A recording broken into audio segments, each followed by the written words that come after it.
Hi, how you doing? My name is Brandon Taylor, and tonight I'm going to talk about the ANOVA model test.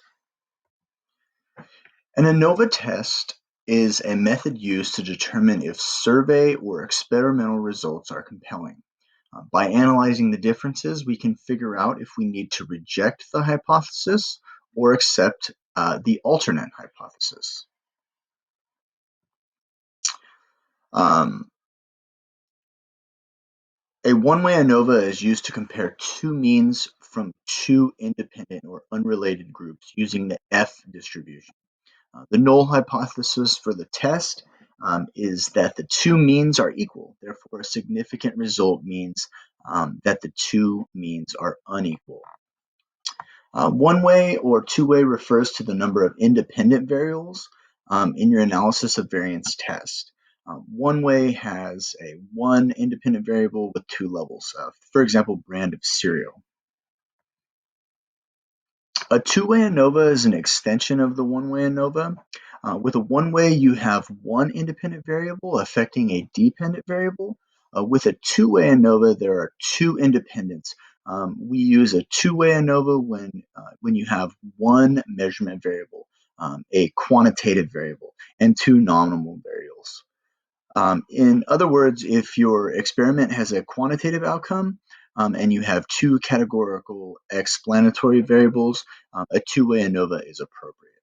And you can see this in the chart below where you have patients being male and female, and then drug 1, 2, and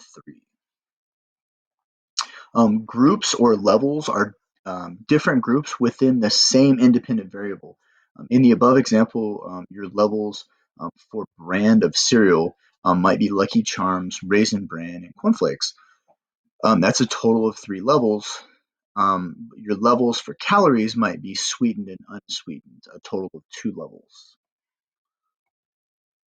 In a one-way ANOVA, variability is due to the differences between groups and the differences within groups. You can see in what we have below, the independent variable. So let's say you're running a two-way ANOVA to test male and female performance on final exam. The subjects had either a 4, 6, or 8 hours of sleep. So your independent variable, okay, is independent variable 1 is sex, male or female. Independent variable 2 is sleep. Did they sleep 4, 6, or 8 hours? And then the dependent variable in the end is essentially the final exam score.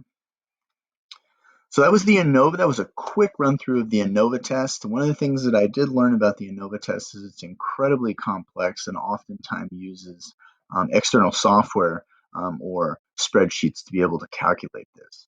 So I hope this was helpful, and thank you very much.